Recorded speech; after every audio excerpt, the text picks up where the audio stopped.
Hey girlies, it's Nevaeh. I came to sprinkle my thoughts on you girls. I came to make another video about manifestation because I feel like that is my topic. I love this topic. I genuinely feel like I'm living a lot of the things that I've talked about when I was 13, and I am 21 years old now. So for me to be living what I spoke about whenever I was 13, you know, it's a blessing and it's a form of manifestation. If you don't know the difference between identity-based manifestations versus outcome-based manifestations, I would encourage you to go check out my video on that. And then I also made a video about why your manifestations might not be working, and I talked about how your subconscious mind is probably getting in the way of that. I would also urge you to go watch that video, so whenever you come to this one, it's like, you know, it makes a lot more sense. But other than that, I'm gonna get right into the video.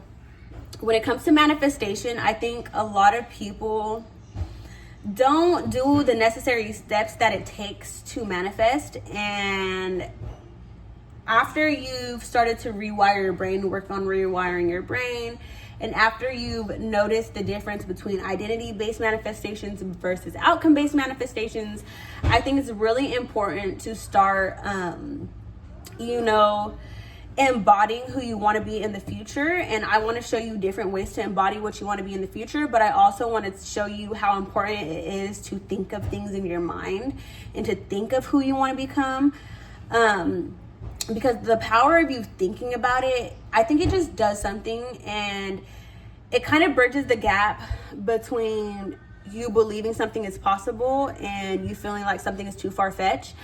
So I'm going to give you some examples and I'm going to talk about it. So whenever I was 13, I used to envision myself at UCLA, and I currently go to UCLA, but I used to envision myself there a lot. I used to envision myself leaving home and going to college and starting a new life and carrying books. Like, I used to think about it. It was something I thought about often. When people would ask me, what are you going to do whenever you get out of high school? I would say, oh, I'm going to go to UCLA. I never would say, oh, I think I might try to go to UCLA. Oh, that's something I would like. No, I'm going to go to UCLA. And I said it so confidently, like I didn't question it. I genuinely felt like I was going to, because I was like, I have good grades. Like, with these grades, I could go anywhere I want. And so why wouldn't I get in? And I truly believed that I was going to do what I said I was going to do. But a part of me believing I said I was going to do what I was going to do is because I thought about it so much. I anticipated it in my mind, and I thought about what is it going to look like, and I daydreamed about it. And I would daydream about me being on campus, daydream about me going to school, daydream about me, you know, getting a degree, walking the stage. And so whenever it comes to you daydreaming about your future and the things that you want, you know, the difference between you and the person who doesn't want that exact thing for their future is that you can imagine yourself doing it. So whenever it comes to you actually getting there, it's like, oh, this doesn't seem crazy to me because I've thought about it so much. Like, it became my new normal.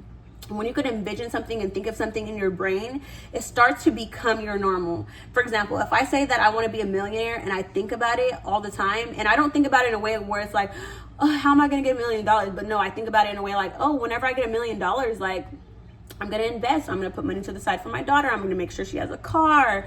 Whenever I get $1 million, I'm going to do this. I'm going to be this kind of person. When I could sit there and think about what I would do with $1 million, the thought of getting $1 million doesn't seem so far away from me, because it became my new normal just by thinking about it. And I think in order to receive manifestation, something has to be your normal. If you don't truly believe it, how can you truly receive it? And how are you going to truly believe anything if you've never thought about it, or you don't take the time to actually think about what it would look like? And I definitely feel like there's a level of detachment that you have to do as well, like not putting it too much on a pedestal, but actually putting it like exactly to where you are and putting the idea at your level and understanding that it's not far away from you. It's something that is easily obtainable. But the power of actually envisioning yourself is humongous. Because imagine somebody who you go and you tell you want to be a millionaire. Or let me break it down actually to something different.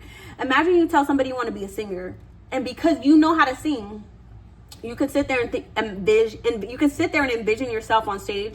You can envision yourself talking to the crowd. You can envision yourself getting money. You can envision yourself, you know, writing songs, and you can envision a lot of things about yourself.